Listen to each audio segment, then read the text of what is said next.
ध्रुव ने उत्तम ने ध्रुव का हाथ पकड़ लिया।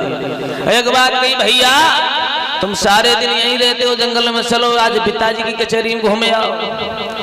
ध्रुव कहने लगे कोई बात नहीं चलो। तो ध्रुव को लेके उत्तम महाराज उत्तानपाद की कचहरी में आए। उत्तानपाद ने जब देखा कि छोटा लड़का तुम्हारे आंगन में रहता है, आज बड़ा लड़का है, लाओ इसे गोद में बिठा ले। तो महाराज उत्तानपाद ने ध्रुव को गोद में बिठा लिया। अब चुगला तो तुम्हें मालूम महाराज घर घर में रात है, पहले तो एक चुगला आते नारद एक आते, अब देख लो जाए तो घर घर में नारद है, कोई कमी नहीं नारद की। चुगला चुगला चुगत है नहीं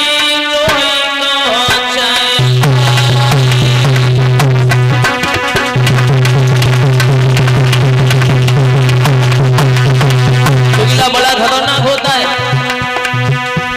चुगला चुगत है नहीं रोई तो हो जाएगा।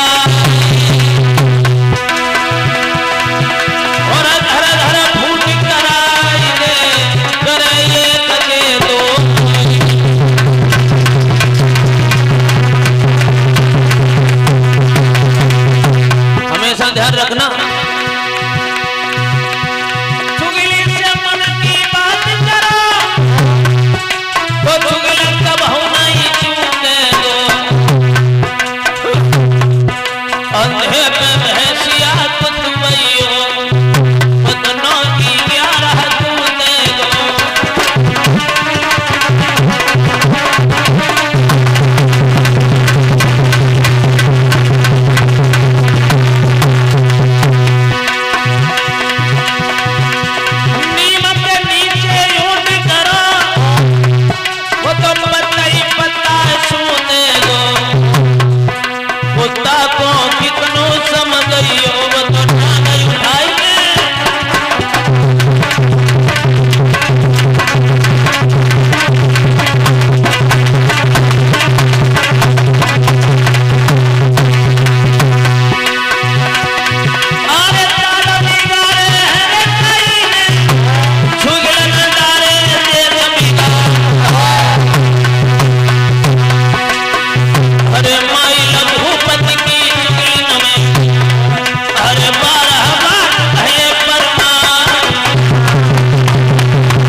बोलिए गोविंद भगवान की। तो महाराज और ये श्रीमान भैया रामदास ग्राम नवादा के आए हैं, उनकी तरफ से रामदास भैया जी की तरफ से ये 101 रुपया तो करीब आए हैं सभी साथियों के लिए, सभी मंडल के लिए। भगवान सुख शांति बनाए रखें, जीवन में कष्ट और कलेशों से हमेशा दूर रखें। प्रभु धन में ऐसे भंडार भरते रहें जो हमेशा धर्म के क्षेत्र में हाथ ऐसे आगे बढ़ते रहें। बोलिए गोविंद भगवान की, बोलिए शिव शंकर महादेव की। तेजी से बोलो, करे कम खाए खाए तो खूब ज्यादा आई हो, लेकिन बोलिए नहीं। बोलिए जगदम्बे माता की। बहुत सुंदर है।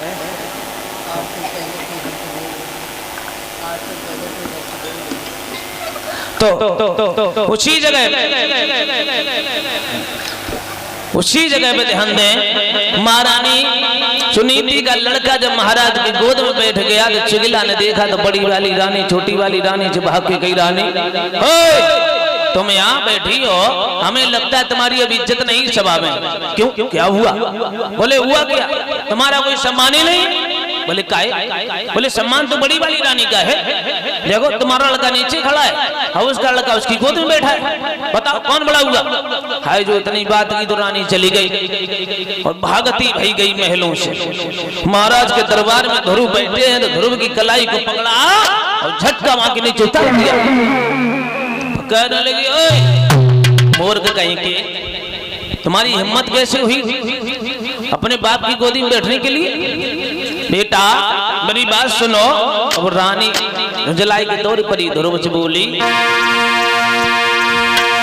ध्रुव यदि तूने पूरब में और थोड़ा भी भजन किया होता तो उत्तम जन के बदले में मेरी कोख से जन्म लिया।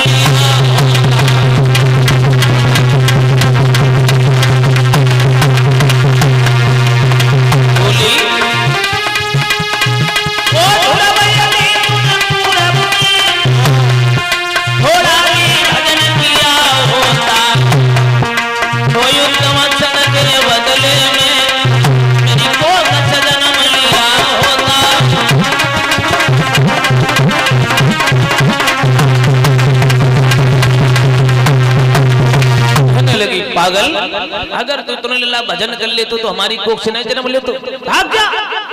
हाय, ध्रुव तो रोते हुए मैया के पास में आ गए।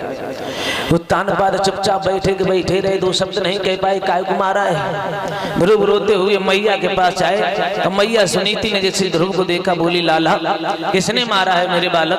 अरे तू वैसे दुखिया का लड़का है, गरीबनी का लड़का है, और तुझे किसने मारा है? तो ध्रुव कहने लगे, मैया मारा किसी गैर ने नहीं है। और ध्रुव रो के बोले, माँ किसने मारा है?